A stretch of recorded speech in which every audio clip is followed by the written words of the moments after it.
This is The Strange Recital, a podcast about fiction which questions the nature of reality.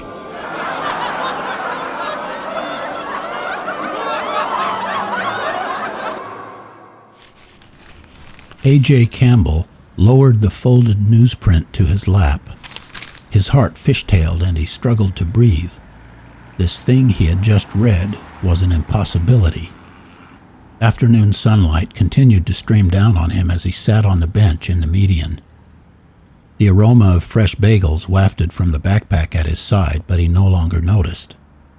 Cars and people kept on moving past, but the cacophony of New York City had gone silent. A.J. wrestled with his stubborn mind, straining for a ray of understanding. 20 minutes earlier, after picking up a dozen of the city's best bagels from H&H, he had stopped at the corner of Broadway and 80th and grabbed a half-tabloid-sized publication from a rack on the sidewalk. It was a free paper that had suddenly started appearing all over Manhattan, the inaugural issue, spring 1994, of Espresso Lit. He had set down his bag and relaxed on a bench in the tree-lined strip between the lanes of Broadway traffic, happy to be lounging in the perfect June sunshine. He had perused the pages, read a 6-line poem, glanced at the first sentences of an essay or two, then settled in to read a piece under the fiction heading, whose title had caught his eye. It was a short story called Desert Vacation, written by someone named Brent. But it was A.J.'s story. It was an episode from his own life, from nearly 10 years ago, and it had things in it that no one knew, not even his ex. They were secrets, his alone. After a moment of mute grappling, his stunned inner silence gave way to a deluge of questions and curses. Could this be a coincidence? Could someone have had the very same experiences that he had? Could a writer have imagined scenes identical to his own life? No, and no. Then, goddammit, who is this Brent guy? And how the fuck did he get my story? A.J. was afraid he knew at least part of the answer. During the year of his divorce and career change, months that were both terrible and wonderful, he had formed a habit of scribbling in notebooks, his thoughts, the events of his life. He had kept at it for the 4 years since and had begun to enjoy the writing process.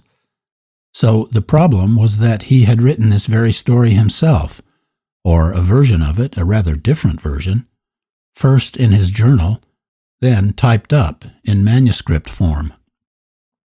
His somewhat vague artistic goal was to get it published as a personal photo essay or some such thing, in which his photographs of the desert would illustrate his memoir, or the text would be captions for a coffee table photo book, or something. The text was printed up and ready to go, with taglines inserted for where the images should be, but then he had had second thoughts. He was no writer, he was a photographer only, a picture guy, not a word guy. Not only that, but the truth he told made him look like a jerk, which sometimes he was. So he chickened out and left the stack of pages hidden in a desk drawer in his apartment. It had been there for several months now. The fact that the setting, the characters, the sequence of events had all been set to paper, had been brought forth from his mind into physical reality, told him that there was only one way this could have happened. Someone, probably someone he knew, had read his journal or his manuscript, then had rewritten it and published it under a pseudonym. The creep had stolen his work. The creep had stolen his life. But how? And who? And, perhaps inconsequentially, why? The last question could be answered rather easily. Why? Because they could. That was human nature. The other questions A.J. vowed to answer. Awareness of his surroundings returned all at once as an ambulance blasted past with an ear-splitting wail. He was on his feet, heading for the bank of phones that stood on the uptown side of 80th. The number for Espresso Lit was in the small print of the masthead. His quarter clinked into the phone. As it rang, he eyed the headlines in the row of newspaper vending machines along the curb. The president defending himself against accusations of sexual harassment. Who's lying, Bill Clinton or Paula Jones? Right, everybody's lying, that's who. A woman answered. I need some information about one of the authors published in your new issue, AJ said. Can you help me with that? The only information I can give you is what's printed on the back page in the contributor's notes. Did you look there? She sounded pleasant but bored.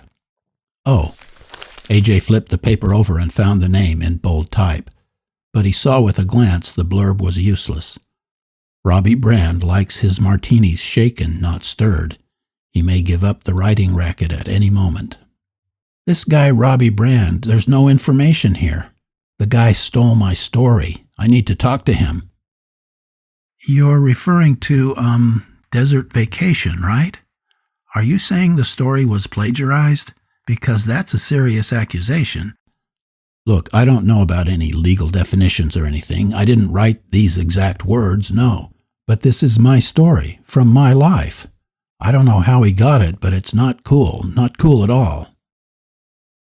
Okay, her voice went soft and sweet. It couldn't be just a marvelous parallel? Or that you feel a real kinship with the characters? I mean, that's what a fiction writer does, sir, if you know what I mean. Yeah, you think I'm a wacko. I'm not. Can you put your boss on the phone? Her sugary tone vanished. Ha! I am the boss. I'm the editor. There are only two of us who run this thing. It's part-time. You were lucky to catch me in. And I need to tell you, each of our authors signs a contract stating that they have full ownership of the material they submit to us. So Espresso Lit is definitely not liable. Okay, I don't intend to sue you or anything. I just want to talk to this Robbie Brand guy. And maybe you should too. Like I said, I can't give you any information. But didn't you pay him? You must have his address or something. She took a deep breath and exhaled into his ear. I'm sorry. The best I can do is take your name and number and let him know that you need to speak to him. Will that suffice? That'll be helpful, thanks. AJ calculated that he had planted a seed of suspicion in her mind, so she would indeed contact Brand, and there was a chance she would give him AJ's contact information. But at the same time, he assumed Brand, whoever he really was, didn't need that information. After all, there was a distinct possibility he had already been in AJ's apartment. He had already snooped through AJ's private things, read his journal, touched every surface with his greasy, contaminated fingers, so the call would work to serve him notice. He'd been found out. The bastard couldn't hide forever. AJ headed east on 80th. He was on his way to the day's work, a cameraman gig at 89th and Central Park West. There were few things he loved more than striding through the streets of New York on a beautiful day, and usually he would marvel at the unlikely fact of himself, a bumpkin from rural Utah, at home in the world's greatest city. But today the brownstones and blossoms and noisy bustle disappeared under a chaos of thought. His memory was like a light box covered with color slides, as if the moments of his early marriage, its nasty end, his new life, were gathered into one simultaneous reality, a jumble of hues and moods all present at once. One memory rose to the surface, floating on the feeling of inexplicable mystery he had felt ever since he read the story in Espresso Lit. A few years earlier, he had had an encounter with a stranger in a diner, a homeless hitchhiker who had seemed to wield some sort of hypnotic power over him. The man had seemed to be in two places at once, sitting with AJ, while also apparently rescuing a waitress from a criminal assault. Then he disappeared. AJ had never been able to answer to his own satisfaction just what had happened that night, but he hadn't been hurt in any way. In fact, the guy had been something of an inspiration, a gentle shove that sent AJ toward a bold career change, a redefinition of himself, at the very time that his marriage was falling apart. But the whole thing had left AJ with the conviction that there were things in this world that could not be explained. And now, That vibration was a buzz in his cells again. Under his anger lived a strange fascination with the very impossibility of the situation he found himself in. He loved the enigma, but at the same time, God damn it, he wanted an answer. He visualized himself as a detective, tracking down clues until everything made sense. A temporary identity, private investigator on his own case.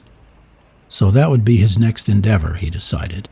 Or rather, he would fit it in somehow. Third priority after making a living and spending time with his kids. He kept a steady pace, not so fast as to raise a sweat, picking his route on the fly by the red or green lights at every corner, never breaking stride, east on 80th, up Amsterdam to 82nd, then east again, up Columbus to 84th, then east again, and up Central Park West to his destination. He arrived a few minutes before the call time of 2 o'clock and found the production van already at the curb. Along with the video engineer and the second cameraman, AJ loaded cases of gear onto 2 rolling carts and strapped them down with bungees. More crew members arrived, and as the other cameraman left to park the van, the crew wheeled their carts to the service entrance of the stately pre-war building and took the elevator to the 5th floor.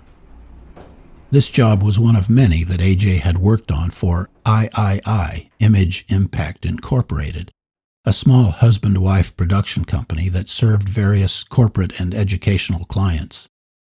He always liked getting called by them. Typically the projects were not very exciting, but they paid fairly and on time, and the crew, a handful of freelancers like himself, had become his friends. AJ felt fortunate that, although he was a relative newcomer to the business, he had recently moved into a senior camera and lighting role with this company. The shooting location was the high-ceilinged home office of a doctor who was the head of the addiction psychiatry department at NYU. They would be taping him in an interview with another specialist in addiction treatment. The location was familiar since the crew had shot other segments of this educational series in the same space, but the setup was not easy. A 3-camera arrangement in a room that, while spacious, was not meant for all that gear and had tall windows whose light had to be controlled. Everybody went straight to work, but the banter never stopped.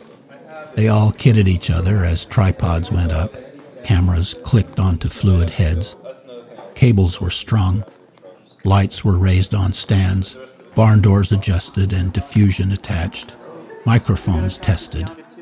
AJ had always loved the teamwork, but today he felt removed, in an invisible bubble of isolation.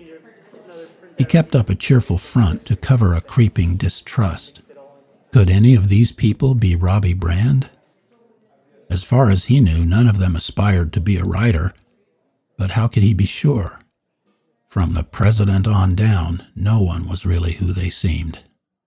When setup was finished, the 2 doctors took their seats in front of the cameras as microphones were clipped to their ties and final tweaks were made to hair, makeup, lighting.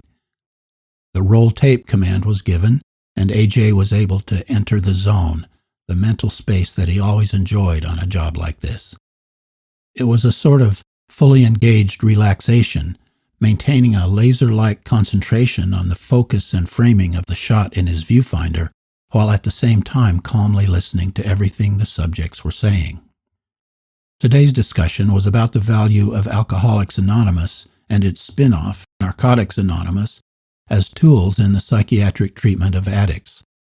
The doctors were in full agreement that the AANA program was an indispensable aid in their work. Besides the fact that it provided the struggling addict with a community of fellow travelers, plus a sponsor for individual support, the philosophies embodied in the 12 steps were fully in sync with current best practices for addiction psychotherapy. The higher power that was such an important part of the steps did not have to be the God defined by mainstream religion. It could mean each AA or NA group itself, the 12-step program as a whole, or even the psychiatric treatment plan for those few addicts who elected to go that route. The essential components were the addict's admission of his life's unmanageability and the surrender of his own obviously faulty will to something greater than himself, something with his genuine best interests in mind. As AJ watched and listened, his fingers lightly on the camera controls, the mystery that had been tormenting him faded out of his awareness. This was all new and fascinating information. Not because he had a substance abuse problem. He occasionally drank a beer or a glass of wine, and even more infrequently shared a joint with friends. That was all. He could take it or leave it. But the discussion about the redefinition of God, there was a topic that piqued his interest. The trappings of his ultra-religious Mormon childhood, the irrational dogmas, the scripture quoting, the multiple prayers daily, all that was in the past now, left behind with his rejected former selves. But where did that leave God? AJ wasn't buying that old image of a white-bearded father in the sky anymore, but what instead? Something in him rebelled against the glib cliché, you can take the boy out of the church, but you can't take the church out of the boy. And his encounter with the hobo hypnotist in the diner had pointed him toward new ways of seeing. He was determined that eventually, whatever it took, he would be reborn into some deeper understanding of the invisible truths behind the video screen of the world. I swear to God, he thought, with a smile. That was A Book with No Author, written and read by Brent Robison. This is an excerpt from the novel A Book with No Author by Brent Robison, Recital Publishing, 2023.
Two reviewers have called this book a whack in the head and a Rubik's Cube, respectively.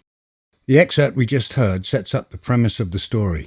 The protagonist discovers that someone else has written and published fiction about his private life, taking his story and claiming it as their own. So, Brent, can you elaborate? Yes, elaborate is the right word because the premise you just stated is the core of something a lot more complex. What we just heard is actually an excerpt from a book within the book, in which there are really two protagonists, a photographer and a writer. But that book is itself a stolen story by an unknown author with impossible knowledge. Seeking the author becomes an obsession for characters both inside and outside the book within a book.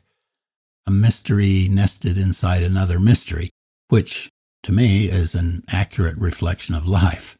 Some people might want to approach this from the angle of book as puzzle, but I don't want it to be just that. It's also a realistic story of family, relationships, addictions, real-life struggles. Now, fiction writers quite often assume elements of their own lives or those of other people in their stories. We've talked before about the blurred border between reality and fiction, but this book seems different, more recursive in nature. It occurs to me that as its writer, you might be mirroring the protagonist who's had his story stolen by someone else. In other words, you might be plagiarizing yourself. Any thoughts on that? I guess that if one's life is a story, you plagiarize it rather blatantly if you write a memoir. But who is the author you're plagiarizing? Fiction is less obvious. It's always an author's self-portrait to one degree or another, so I'm stealing and then distorting my own story and doing the same to other people's stories, people I know. But then there's all the totally made-up stuff. that has to come from somewhere. What if imagination is partly a subconscious tapping into the Akashic records? What if I'm telling stories from real people's lives and I don't even know it? Is that plagiarism? Well, I suppose you'd call that coincidence. Maybe. But back to your story, or stories. I noticed that an unknown writer or thief, Robbie Brand, shares your initials, albeit in reverse. I know you've done the same with the names of some of the characters in your other books. What's your intention there? Does it have a deep significance for you? Or are you just having some fun? Well, it's really just for fun, a metafictional game along the lines of Nabokov. For example, I just read his second novel from 1928, King, Queen, Knave, in which there is a minor character whose name is an anagram of Nabokov's and who carries a butterfly net. So he puts himself in his novel. Paul Auster did that as well in City of Glass. And Nabokov does many other such things in his books, allusions that go outside the story. Pale Fire is famous for it. Some people call this sort of thing author intrusion and believe that a reader should be so immersed in the plot that they never have a thought of the author. I don't subscribe to that idea. My own pleasure in encountering any work of art is based on seeing the hand of the artist in addition to the content of the art. The pleasure is multi-layered, richer, to me.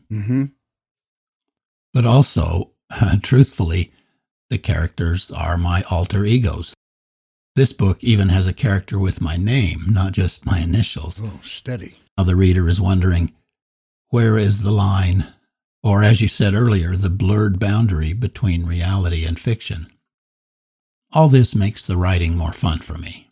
In this excerpt, you mention a homeless hitchhiker who can be in two places at once and has a strange hypnotic effect on you. On the protagonist, A.J. Campbell. This is an intriguing character. Can you say any more about him and what his significance might be? Without giving too much away, of course. The character Ashton Gill is a guide of sorts and kind of a shapeshifter. One of those characters that you think might even be a figment of the protagonist's imagination. The teacher who appears when the student is ready. The overall timeline is jumbled, but he is originally conjured in one of several short stories within the book, the story that launches the whole situation. The title, A Book with No Author, has an ironic ring to it. It's a statement that negates itself, a paradox or contradiction. Anything written must presumably have an author. I suppose it's a bit different these days, as stories can be generated by AI.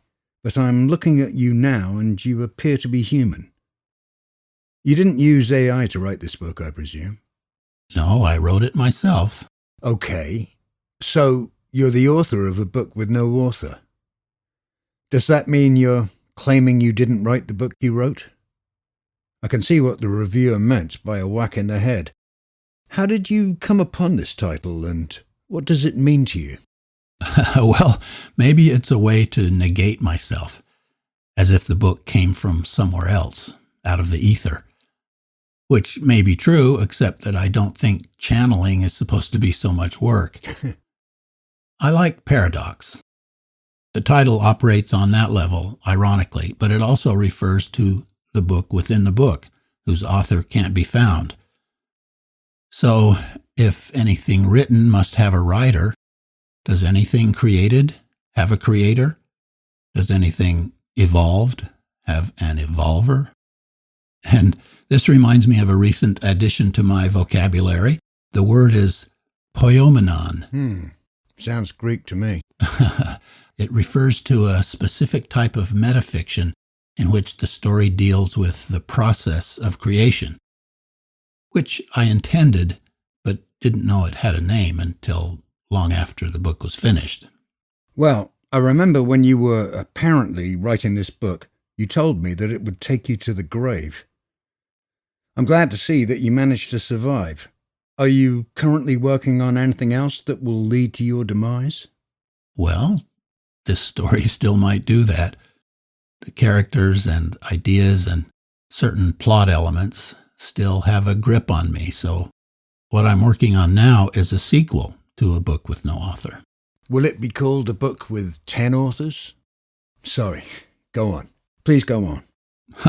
Well, the so-called real-world guy whose life story is fictionalized by the unknown author in the book within the book now has to do his own investigation. There's a side plot that includes a murder, and the timeline is brought up to the present. Unfortunately, I have to deal with that AI question, which I find rather abhorrent. I'm not sure how it's all going to turn out. Plus, I have a story collection in progress with several stories done and several more in various stages of incompleteness. So, I'm getting old, man. I may not make it. I have a feeling you will. By the way, have you ever considered writing a book outside a book? Yes, a challenge. Okay, no more questions. Let me think.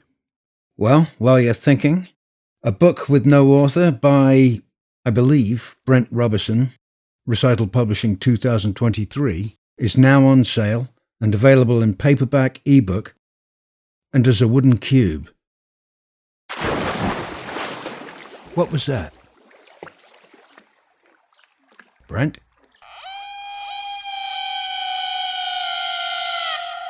This is The Strange Recital, on the web at thestrangerecital.com.